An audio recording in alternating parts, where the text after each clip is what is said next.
여러분 혹시 오저치고라는 사자성어를 들어보신 적 있으십니까? 오저치고. 굉장히 심오하고 깊은 의미를 담고 있는 사자성어인 것 같습니다. 저는 그 깊은 의미를 배우고 정말 그 신선함과 놀라움에 깜짝 놀랐습니다. 오저치고. 우리 함께 그 오저치고의 의미를 배워보고 오늘의 설교 시작해보도록 하겠습니다. 오저치고는 오늘 저녁에 치킨코라는 의미입니다.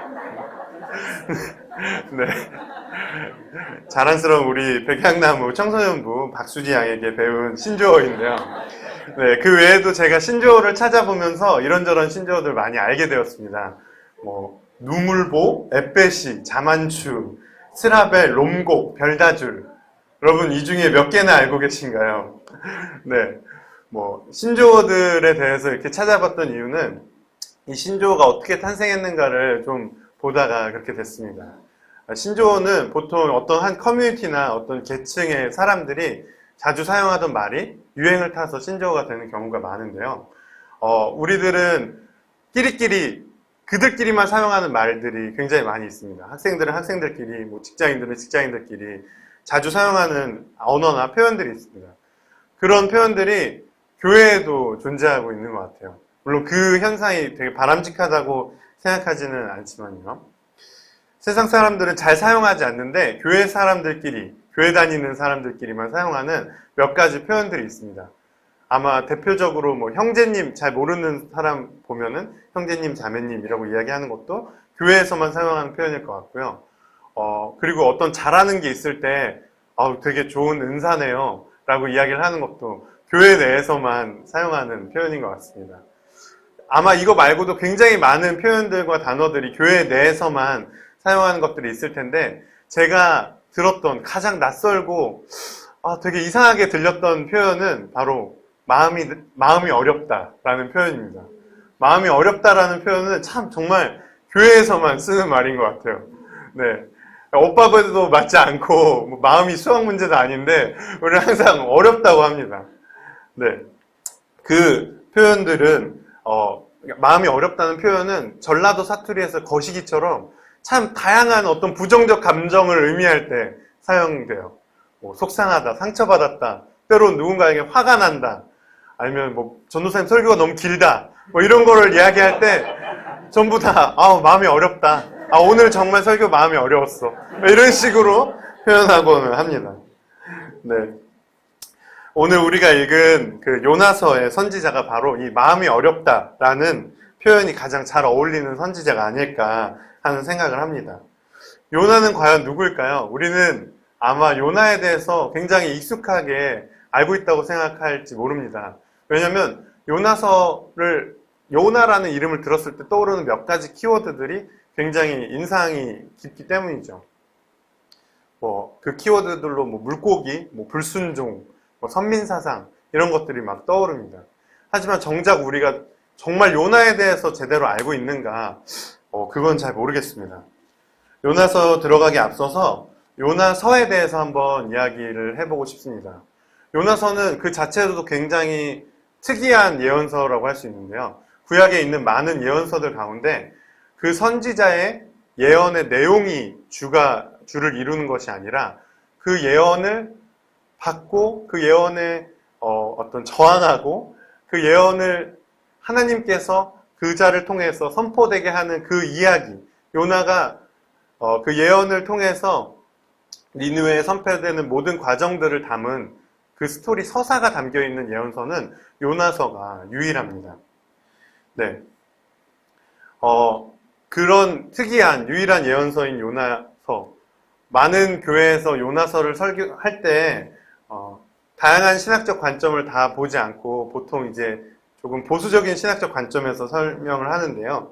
어떤 신학적 관점은 요나라는 인물을 여로보암 2세 때 실존했던 선지자 요나로 바라보고 그 사건들의 실제성을 주장하고 합니다. 또 어떤 신학적 관점은 요나서를 전형적인 포로기 5세기 이후의 그런 예언서로 바라보는데요. 왜냐하면 요나서에서 등장하는 여러 문체들이 포로기 5세기 이후에 등장했던 문체들이기 때문입니다. 하지만 지금 우리가 요나가 진짜 물고기 뱃속에 들어갔는지 아닌지를 이야기할 필요는 없을 것 같습니다. 그것이 진짜 들어갔는지 아닌지가 요나서의 메시지 자체를 훼손시키거나 흐리지 않기 때문입니다. 지금 요나라는 인물의 배경에 대해서 깊게 탐구하거나 공부를 하게 되면 이제 신학 강의가 되니까 깊게 들어가지는 않겠습니다. 약은 약사에게, 신학 강의는 배 교수님에게. 네. 함석헌 선생님께서는 이런 말씀을 하셨습니다. 나의 일생은 하나님의 발길에 채워온 삶이다. 요나의 삶이 바로 이런 인생이 아니었을까 하는 생각을 합니다. 하나님의 자신의 원수의 나라이자 자기가 굉장히 싫어하는 그 악한 나라였던 아수르 땅에 요나는 예언의 말씀을 선포하라는 하나님의 계시를 받습니다. 하지만 요나는 그 계시를 따르지 않고 대들고 반대로 스페인으로 도망합니다. 도망하는 과정에서 풍랑을 만나서 바다에 빠지고 우리가 잘 알다시피 물고기에게 집어삼켜졌다가 니느웨 땅에 다시 뱉어지게 됩니다. 니느웨 땅은 걸어서만 3일이 걸리는, 둘러보는 데에만 3일이 걸리는 아주 큰 성읍이었다고 합니다. 하지만 요나는 하루 동안만 그 예언의 말씀을 선포합니다. 40일 뒤에 이 땅이 무너질 것이다. 그것이 바로 예언의 내용입니다. 굉장히 태만하게 했던 것 같아요. 4일을 돌아다니면서 다 해야지. 다 돌아보지도 않았을 거예요, 아마. 선포하기 싫었으니까. 요나는 참 패기 넘치는 사람이었던 것 같습니다. 하나님의 그 명령을 거부하고 도망쳤다가 심지어 이렇게 다시 붙들려서 선포하게 됐는데 그 선교 사역을 태만하게 해요. 근데 가장 놀라웠던 건, 제가 요나에게 정말 충격을 받았던 것은, 그렇게 태만한 선교 사역에도 불구하고 니느웨의 사람들이 변화합니다. 그래서 모두가 회개하고 회심하고 하나님 앞으로 돌아오는데 그것을 요나는 견디질 못해요. 좌절하고 힘들어요. 너무 속상해합니다. 아주 정말 특이한 예언가가 아닐까 하는 생각을 합니다. 예전에 제가 그 대학부 생활을 할 때, 교회 대학부 생활을 할 때 교회를 굉장히 열심히 다니는 한 형이 있었습니다. 신앙생활도 열심히 하고 친구들과의 관계도 되게 좋고 아주 본이 되는 형이었는데, 어느 날 그 형이 중학교 때 알고 지내던 어떤 동생이 교회로 다시 돌아오게 된 거예요. 근데 그 동생이 그 형의 중학교 때 인상은 굉장히 날라리였어요. 교회를 그냥 노래방 가려고 오는 것 같았어요. 주일날 끝나고 자기 친구들이랑 맨날 노래방 가고, 심지어는 막 주일날 끝나고 교회 친구들이랑 막 교회 그 친구네 집에 모여갖고 막 일탈도 하고, 막 그랬다는 거예요. 그래서 그 형은 그 동생을 별로 좋아하지 않았어요. 근데 이 동생이 날라리 같이 살다가 갑자기 하나님을 만났대요. 그리고 매일같이 새벽 기도를 오면서 매일같이 울면서 기도를 하는 거예요. 그리고 교회에서 행하는 많은 사역들, 봉사들에 다 참여하고 앞장서서 그런 헌신을 해 나가는 거예요. 이 형은 점점 마음이 불편해지기 시작했어요. 그 사실이 참 마음에 들지 않았어요. 하지만 하나님의 마음으로 잘 참아보려고 했습니다. 근데 정말 마지막에 그분이 그 동생을 용납할 수 없었던 사건이 있었어요. 그 동생이 그 대학부에서 총무를 맡는다는 거예요. 그래서 그 형은 그 동생에게, 하민수, 네가 어떻게 총무가 될 수 있어? 너 같은 놈이 어떻게 총무가 될 수 있어? 라고 말했습니다. 아마 니느웨를 바라보는 요나의 마음은 저를 바라보는 그 형의 마음보다 훨씬 더 불편하고 안 좋았을 것 같습니다. 이러한 불편하고 화나는 마음으로 인해 요나는 그동안 어떤 불순종의 아이콘, 안 좋은 이미지의 그런 예언자로 우리에게 많이 알려져 있었어요. 하지만 저는 요나의 그런 모습에서 바로 우리들의 모습을 바라봅니다.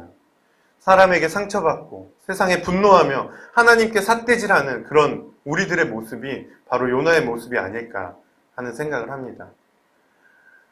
이제 오늘의 본문의 내용을 다시 한번 살펴보면서 요나와 우리들은 어떻게 닮아 있는지를 한번 보면 좋겠습니다. 제가 1절부터 5절의 내용을 한번 읽겠습니다. 요나는 이 일이 매우 못마땅하여 화가 났다. 그는 주님께 기도하며 아뢰었다. 주님, 내가 고국에 있을 때 이렇게 될 것이라고 이미 말씀드리지 않았습니까? 내가 서둘러 스페인으로 달아났던 것도 바로 이것 때문입니다. 하나님은 은혜로우시며 자비로우시며 좀처럼 노하지 않으시고 사랑이 한없는 분이셔서 내리시려던 재앙마저 거두실 것임을 내가 알고 있었기 때문입니다. 주님, 이제는 제발 내 목숨을 나에게서 거두어 주십시오. 이렇게 사느니 차라리 죽는 것이 낫겠습니다. 주님께서는 내가 화를 내는 것이 옳으냐 하고 책망하셨다. 요나는 그 성읍에서 빠져나와 그 성읍 동쪽으로 가서 머물렀다. 그는 거기에다가 초막을 짓고 그 그늘 아래에 앉았다. 그 성읍이 어찌 되는가를 볼 셈이었다. 1절에서 5절의 내용에서 마음이 어려웠던 요나는 세 가지 모습을 보여줍니다. 첫째, 요나는 나라는 함정에 빠져 있습니다.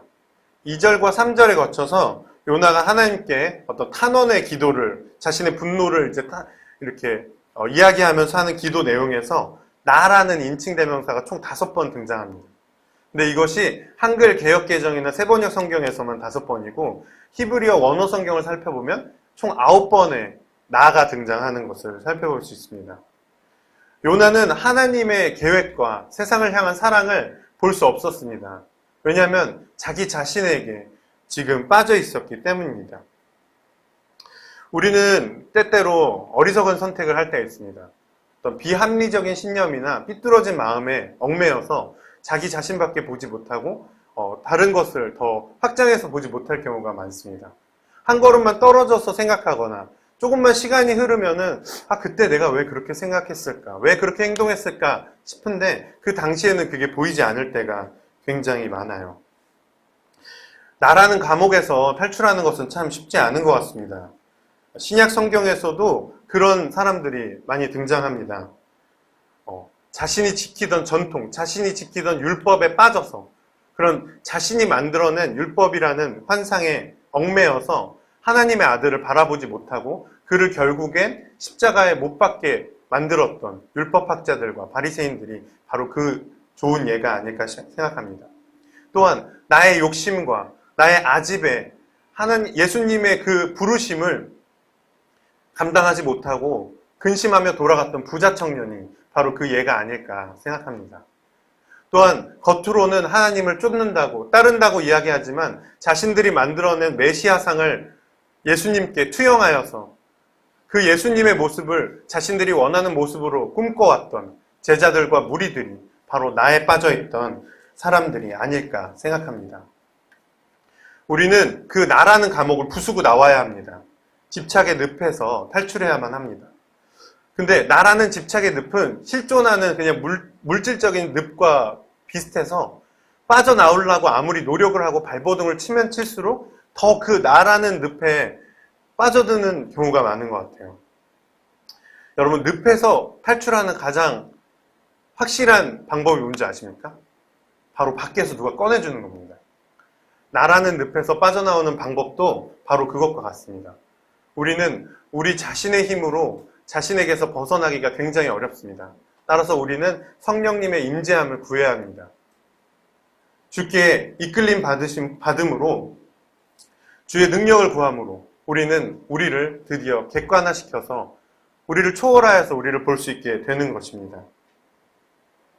성령의 도우심으로 자신을 초월할 때만 나라는 집착에서 벗어나서 우리가 진정으로 자신의 모습을 발견할 수 있게 되는데 이것이 바로 우리가 갖추어야 할 영성이라고 할 수 있습니다. 둘째, 요나의 모습은 머리로만 하나님을 알고 있었다는 겁니다. 우리가 2절에서 요나가 하나님께 드리는 기도 안에서 요나가 하나님의 속성을 이야기하는 부분을 바라볼 수 있습니다.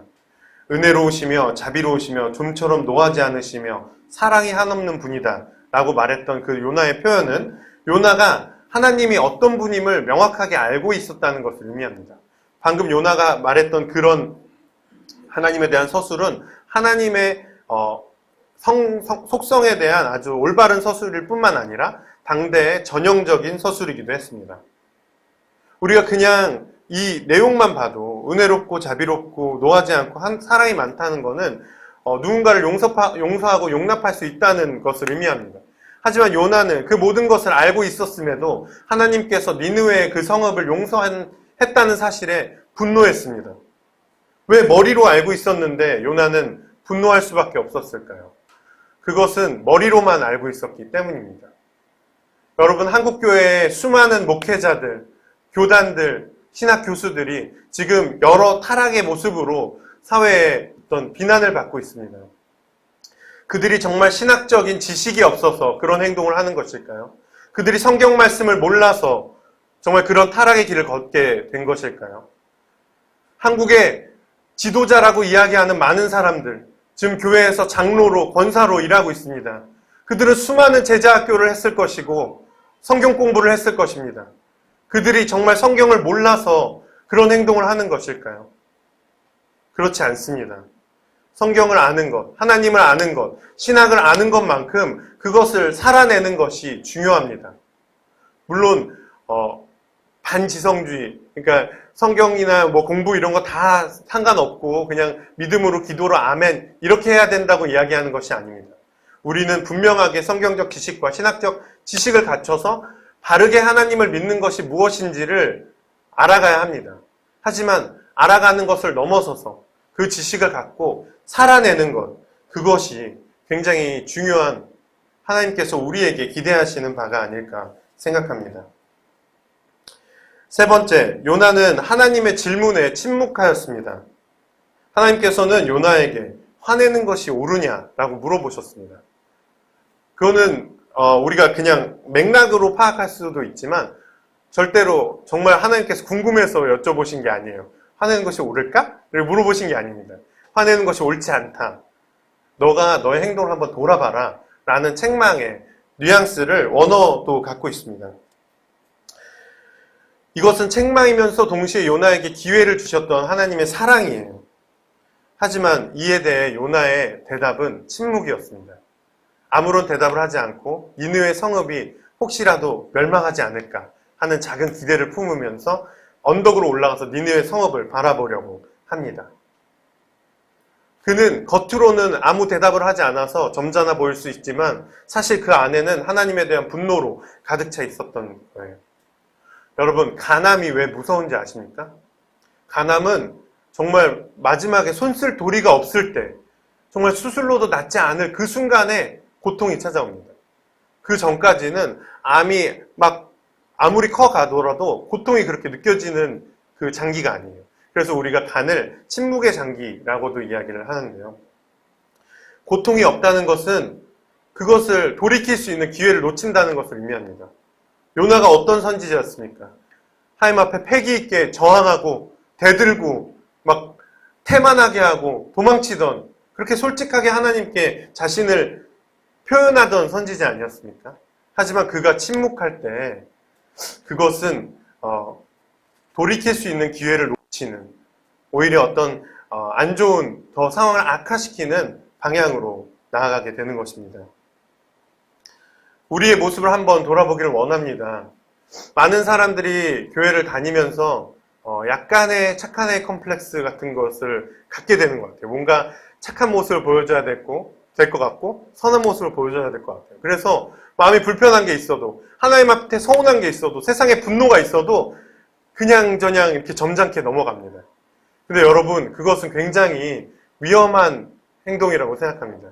그것이 하나님께 마음이 상한 것이든 우리 지체 안에서 서로 불편한 것이든 지혜롭게 그것을 표현하고 하나님 앞에 울부짖으며 자신의 마음을 다 이야기하는 것, 그것이 바로 이 갈등을, 이 아픔을, 이 상처를 해결할 수 있는 방법이 아닐까 생각합니다. 저는 이번 수련회가 또한 우리가 하나 되고 연합하고 서로의 상처를 보다듬어주고, 또한 하나님께 우리가 속상하고 마음 아팠던 것이 있다면 다 이야기하는 그런 좋은 기회가 되기를 그렇게 기도하며 기대합니다. 요나의 이런 세 가지 모습에서 우리의 모습을 한번 살펴볼 수 있었습니다. 이에 대해 하나님께서는 생생한 시청각 교육을 통해서 요나에게 깨달음을 주십니다. 제가 다시 한번 6절부터 끝까지 한번 읽도록 하겠습니다. 주 하나님이 박넝쿨을 마련하셨다. 주님께서는 그것이 자라올라 요나의 머리 위에 그늘이 지게 하여 그를 편안하게 해주셨다. 박넝쿨 때문에 요나는 기분이 무척 좋았다. 그러나 다음날 동이틀 무렵 하나님이 벌레를 한 마리 마련하셨는데 그것이 박넝쿨을 쏠아버리니 그 식물이 시들고 말았다. 해가 뜨자 하나님이 찌는 듯이 뜨거운 동풍을 마련하셨다. 햇볕이 요나의 머리 위로 내리쬐니 그는 기력을 잃고 죽기를 자청하며 말하였다. 이렇게 사느니 차라리 죽는 것이 더 낫겠습니다. 하나님이 요나에게 말씀하셨다. 박넝쿨이 죽었다고 내가 이렇게 화를 내는 것이 옳으냐? 요나가 대답하였다.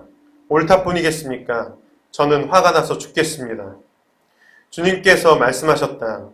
내가 수고하지도 않았고 내가 키운 것도 아니며 그저 하룻밤 사이에 자라났다가 하룻밤 사이에 죽어버린 이 식물을 내가 그렇게 아까워하는데 하물며 좌우를 가릴 줄 모르는 사람들이 12만 명도 더 되고 짐승들도 수없이 많은 이 성은 니느웨를 어찌 내가 아끼지 않겠느냐. 본문의 내용을 통해서 요나의 행동에 대한 하나님의 두 가지 반응을 한번 살펴볼 수 있었습니다. 첫 번째로 하나님께서는 기다리신다는 것입니다. 요나는 하나님을 무시하고 하나님께 불순종하고 하나님의 명령을 태만하게 수행했습니다. 심지어는 자신에게 생명을 부여한 자신의 신에게 차라리 죽는 것이 더 낫겠다며 자신을 죽여달라며 그렇게 잔인한 이야기를 합니다. 저는 이걸 보면서 너무 가슴이 아팠어요. 정말 제가 하나님이면 아마 제가 죽는 것이 더 낫겠습니다 주님 막 이렇게 얘기할 때 그럴 수도 있을까? 그게 더 나을 수도 있겠다, 그지? 그러니까 이렇게 생각할 수도 있을 것 같아요. 정말 어떻게 이런 이야기를 할 수 있는지. 요나의 분노는 불순종은 아주 컸습니다. 우리가 흔히들 하나님의 그 어떤 신적 사랑, 아가페의 사랑을 부모의 부정, 모정으로 비유하는 경우가 굉장히 많습니다. 그것은 우리가 하나님의 사랑을 온전하게 이해할 수 없기 때문에 우리가 겪고 있는 관계 속에서 그 은유와 비유를 찾아낸 것인데요. 저는 그런 부모의 부정과 모정도 하나님의 사랑을 온전하게 다 명확하게 표현하기에는 부족하다고 생각합니다. 제가 정말 사랑하는 한 아이가 있습니다. 안타깝게도 제가 낳은 것이 아니라 저희 형이 낳은 아이라서 제가 삼촌이라고 불립니다. 조카가 뱃속에 있을 때 정말 매일같이 그 친구의 건강을 위해서 제가 기도했어요. 매일같이 새벽 예배에 나가면서. 그리고 그 아이가 태어나고 자라나는 그 모든 순간 제가 너무 귀엽고 행복하고 사랑스러워서 또 이제 같이 가까운 데 살거든요. 그래서 자주 보니까 또 너무 사랑하는 그런 아이예요. 제가 가끔 이런 사랑이 막 넘칠 때 그 아이에 대한 사랑을 우리 첫째 조카 이름이 이한인데 이한이가 내 딸이었으면 좋겠다 이렇게 얘기를 해요. 그때 옆에서 형은 제발 오바 좀 하지 말라고 나중에 네 애기 태어나면 싹 잊을 거라고 그렇게 이야기를 합니다. 아무튼 그렇게 많이 사랑하던 제 조카가 요새 퍽 예민해졌어요. 짜증이 늘었습니다. 왜냐면 둘째 조카가 태어났기 때문이죠. 여러분들이 모두 기도해 주신 덕분에 둘째 조카는 지금 건강하게 무럭무럭 잘 자라고 있는데요. 요즘 이한이가 참 많이 짜증을 내고 화를 내고 때를 쓰고 투정을 부립니다. 제가 그것을 다 받아줘야 될 때가 있는데 그렇게 받아주다 보면 이런 생각이 듭니다. 정말 형의 딸이라서 참 다행이다. 내 딸이 아니라서 너 얼마나 다행인지 모르겠다. 이런 생각을 합니다. 네, 물론 제가 아버지가 아니고 삼촌이라서 더 그럴 수 있을 거예요. 하지만 사람은 무한하게 인내하고 참아주고 기다리는 것이 굉장히 어렵습니다. 하지만 하나님께서는 우리를 그렇게 기다리십니다. 우리가 아무리 실수하고 어리석은 선택을 할지라도 우리가 돌아오기를 끝끝내 기다리고 계십니다. 저는 돌아온 탕자의 비유를 한번 묵상해 봤어요. 여태까지 저는 돌아온 탕자가 그냥 자기가 고생하다가 깨달음을 얻어서 돌아왔기 때문에 아버지와 만날 수 있었다고 생각했어요. 하지만 그 비유를 묵상하며 묵상할수록 기다려주는 아버지가 있었기 때문에 그가 돌아올 수 있었다는 것을 깨달을 수 있게 되었습니다. 주님께서는 우리가 주님께로 돌아가기를 그렇게 애타는 마음으로, 끓는 마음으로 기다리고 계십니다. 우리가 돌아갈 수 있다는 것이 있다는 사실만으로도 우리는 크나큰 감동을 받을 수 있는 것이에요. 주께서 그렇게 우리를 기다리고 계신다는 것을 알고 있지만 때로는 돌이킬 수 없을 것 같다는 생각이 들 때가 굉장히 많이 있습니다. 제가 교회를 열심히 다닐 때 매일 새벽 기도에 가서 기도하며 울었다고 아까 전에 말씀드렸어요. 그때 저의 마음은 두 가지 마음이 있었습니다. 성령님의 감동으로 울었던 것도 물론 있겠지만 너무 죄책감이 컸어요. 죄책감과 그리고 두려움, 그 두 가지가 제가 울었던 이유였던 것 같습니다. 정말 세상에서 살아가던 습관을 다 버리고 하나님 나라의 도를 따라서 살고 싶은데, 하나님과 동행하고 싶은데, 성령님의 인도를 받으면서 살아가고 싶은데, 그러기에는 제가 너무 죄인인 거예요. 너무 부끄럽고 너무 악해서 하나님께로 나아가기가 너무 부끄러운 거예요. 그래서 하염없이 눈물이 났었습니다. 마치 예수님의 이적을 보고 주여 나는 죄인입니다. 나를 떠나십시오라고 말하는 베드로의 마음처럼 저는 너무나도 부끄러웠어요. 그리고 또한 하나님을 만나기 전까지는 아무렇지 않았던 그런 불의한 이익들이, 그런 것들을 포기하는 것이, 그리고 공의와 정의를 따라 살아가야 될 그 길이 또한 두렵게 느껴졌습니다. 이렇게 살아갈 수 있을까 싶은 생각이 들었어요. 하지만 우리가 기억해야 할 것은 우리를 진정으로 자유하게 하고 우리를 진정으로 기쁨 가운데 있게 하는 것은 오직 주님 안에서만 가능하다는 사실입니다. 여러분, 죄책감으로부터 자유해지십시오. 또한 우리를 발목 잡고 있는 그 모든 불의한 이익들을 떨쳐내십시오. 정죄함으로부터 자유해지십시오. 두려움으로부터 자유해지십시오. 우리 안에 있는 모든 우리를 얽어매고 우리를 하나님에게로 다가가지 못하게 하는 모든 것들로부터 자유해지십시오. 우리를 기다리시는 하나님의 사랑을 묵상하며 단호하고 기쁜 마음으로 여호와의 길에 참여하십시오. 여호와의 품으로 돌아가는 것이 진정으로 기쁨과 자유를 누릴 수 있는 유일한 길입니다. 하나님께서는 또한 우리를 기대하십니다. 하나님께서 요나를 니느웨 땅으로 보내셨는데 왜 굳이 그렇게 싫다는 사람을 보내셨을까요? 요나 입장에서 조금 억울할 수도 있을 것 같아요. 좀 싫은데, 가기 싫다고 말했는데, 많이 말했는데 왜 나를 계속 보내시는 걸까? 근데 우리가 한번 누가복음 3장 8절의 말씀을 한번 기억해 보길 원합니다. 제가 읽겠습니다. 회개에 알맞는 열매를 맺어라. 너희는 속으로 아브라함은 우리의 조상이다 하고 말하지 말아라. 내가 너희에게 말한다. 하나님께서는 이 돌들로도 아브라함의 자손을 만드실 수 있다. 그렇습니다. 우리가 어떤 주님의 소명에 따라 살아간다고 할 때, 주님의 사역을 해나간다고 할 때 빠지기 쉬운 교만이 바로 그것이에요. 나만 이 일을 할 수 있을 것 같아요. 왠지. 그리고 뭔가 내가 해드리는 것 같아요. 주님께. 나 진짜 바쁘고 힘든데 해줍니다, 주님. 우리 그런 마음을 갖게 될 때가 너무나도 많습니다. 하지만 우리가 기억해야 할 것은 우리가 그 하나님 나라의 거룩한 도에, 그 정말 아름답고 그 놀라운 길에 참여할 수 있는 기회를 받은 것이지, 결코 우리가 아쉬워하는 하나님의 무언가를 채워주고 있다고 생각해서는 안 되는 것이에요. 우리에게 하나님을 따를 기회를 주님께서 주신 겁니다. 이제 우리가 그의 길을 걸어가기를 결단하기를 원합니다. 하나님 나라를 향한 그 초대장에 우리가 기쁨으로 함께 응하기를 원합니다. 주님께서 내미신 그 손을 잡고 담대하게 결단하기를 원합니다. 이제 말씀을 정리하고자 합니다. 우리는 오늘 요나를 통해서 우리 자신의 모습을 한번 살펴보았습니다. 우리는 요나처럼 나라는 함정에 빠져서 그 수렁의 늪에서 하나님을 바라보지 못할 때가 있습니다. 또한 머리로만 하나님을 알고 마음으로는 하나님의 길에 동참하려 하지 않을 때가 있습니다. 우리들은 하나님께 상한 마음을 갖고 있으면서, 지체들에게 상한 마음을 갖고 있으면서 진솔하게 표현하지 않고 그것을 더욱더 쌓아가고 있을 때가 있습니다.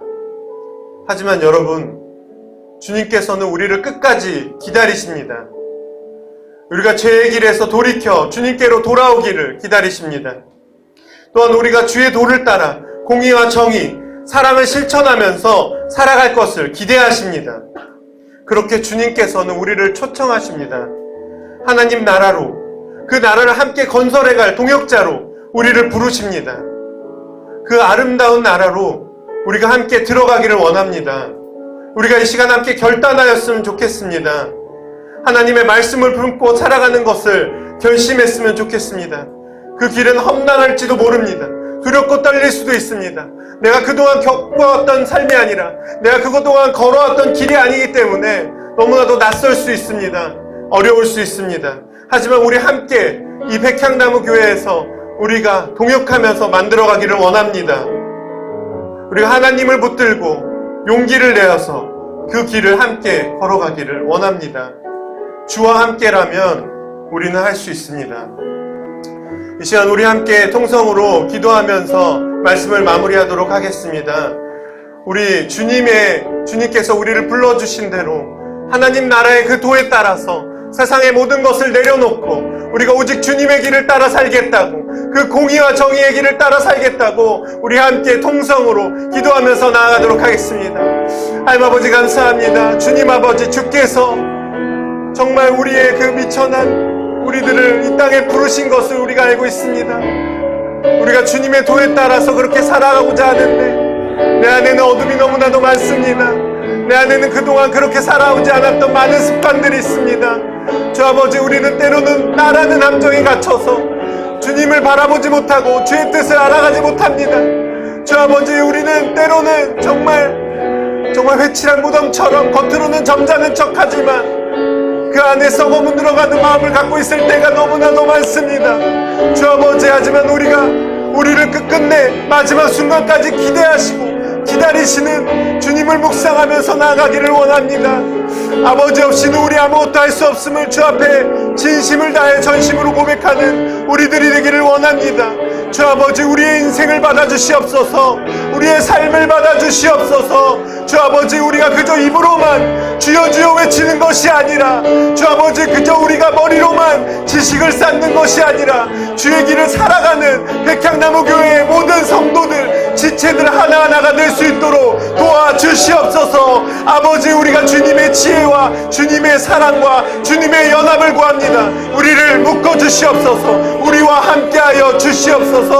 아버지 없이는 우리 아무것도 할 수 없음을 고백합니다. 주 아버지, 사람이 마음으로 주 아버지 아무런 일도 할 수 없음을 고백합니다. 하나님 아버지 감사합니다. 주 아버지, 오늘 요나의 모습을 통해서 나의 모습을 봅니다. 주 아버지, 우리는 때로는 정말 나라는 함정에 빠져서 주님을 바라보지 못할 때가 있습니다. 지식으로는 하나님을 많이 알지만 삶으로는 하나님을 전혀 살아내지 못하는 모습을 가질 때가 있습니다. 또한 괜찮은 척, 점잖은 척, 착한 척, 내 안에 아픔과 상처를 키워가고 있을 때가 너무나도 많습니다. 하지만 주님, 이 시간 우리를 기다리시고 기대하는 하나님을 묵상하기를 원합니다. 그 주님이 불러주시는 초청장에 응답하기를 원합니다. 우리가 살아왔던 방식과는 다를 수 있지만, 낯설고 어렵고 두려울 수 있지만 결단하며 나아가기를 원합니다. 그 모든 길에서 주님께서 우리와 함께하여 주시옵소서. 우리에게 역사하여 주시옵소서. 주 아버지께서 모든 걸음걸음들을 만들어 가실 것을 굳게 믿습니다. 주님, 다음 주에 우리 백향나무 교회 수련회가 있습니다.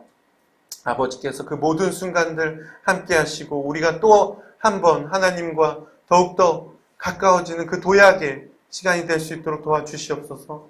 또한 우리가 하나 되는 연합의 시간이 될 수 있도록 도와주시옵소서.